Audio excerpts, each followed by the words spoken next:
Hello everyone, welcome back. Hope you're well. I wanted to get this video out quickly today because a piece of news come out this morning which I thought was great. I wanted to share it all with you while it was still fresh.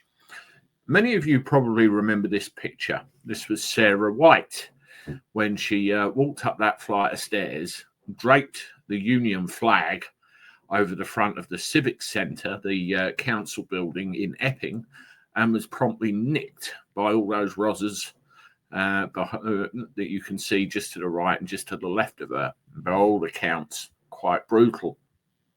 I then went on and I interviewed Sarah myself on this YouTube channel not long after all that happened, and you can go back and watch that interview on the channel any time you like.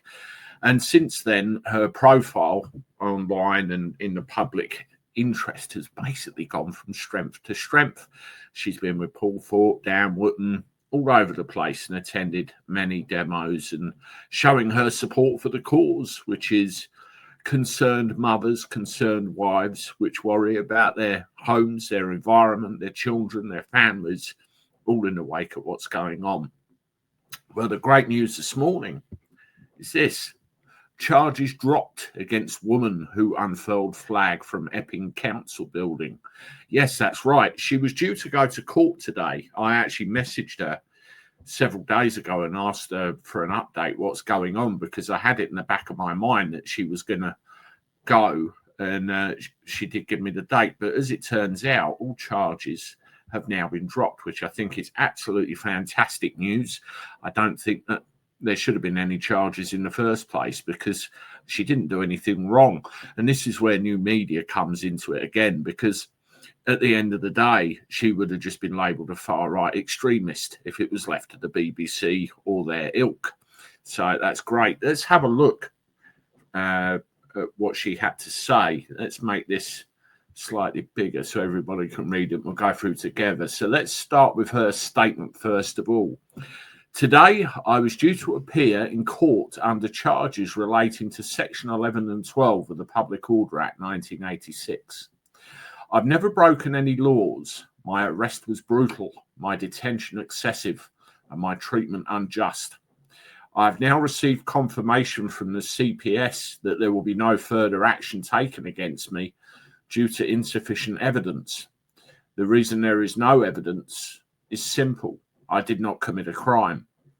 While I was being criminalised for standing up, a number of people hiding behind the scenes labelled me a chav, called me disgusting, and said I deserved to have my children taken from me. Where's their apology now? These trolls rush to judge and to smear without knowing the facts. Get your facts straight before you start accusing somebody. That's absolutely right there, really, isn't it? Those who choose to spread lies and attempt to destroy another person's reputation are among the biggest threats to this country.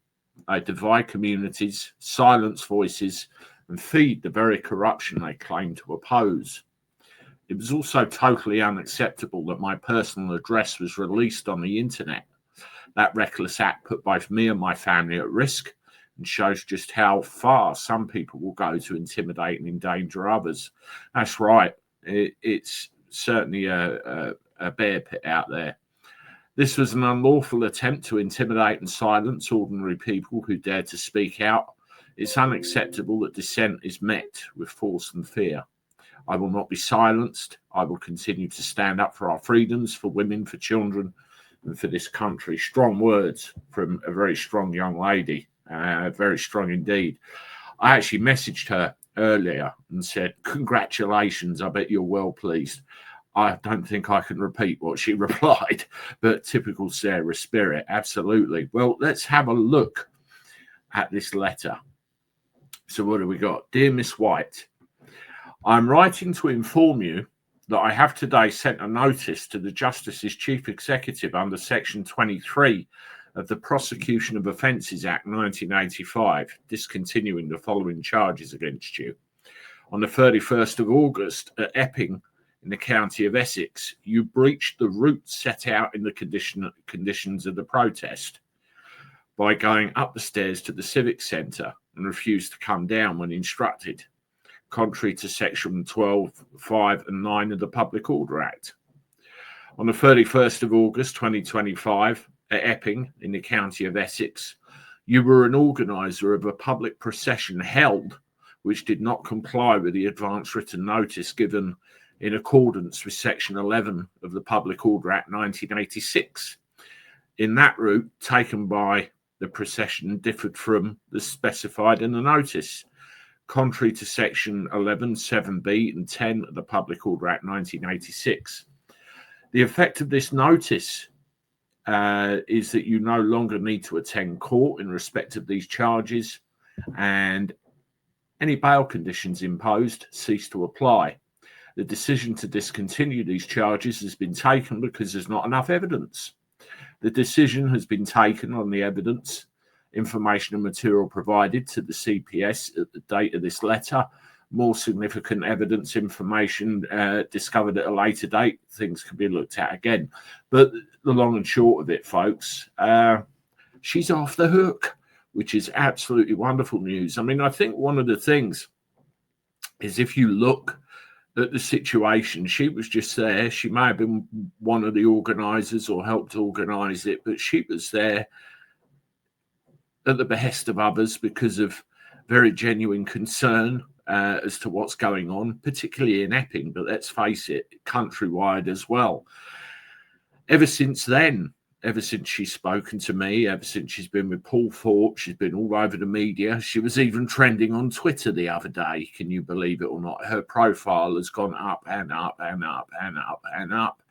And, you know, it's got to quite an extent that if you put somebody of that increasing profile behind bars for something which quite obviously is a fit-up job, it'd be more trouble than it's worth. More trouble than it's worth. That's what I think. Anyway, wonderful news. There was another fella, Cal, who got nicked on the same day. And the last thing he shouted out was, "Liberate England." And I'd love to know what happened to him as well. I did have a little bit of communication with him a couple of days after when they let him out of the nick. So I hope he's doing all right as well. Anyway, thank you very much, everybody. I've got a busy day with airport runs and bits and pieces today, so I'm not sure whether I'll be back with something else a bit later on. I may not, but certainly tomorrow I will be in London at the Royal Courts of Justice for the 10 o'clock hearing with Graham Moore and the English Constitution Party. So I look forward to seeing you then. Please, if you haven't done so, hit the like button, share this around with your friends and everything. And as always, I look forward to talking to you soon. Toodaloo.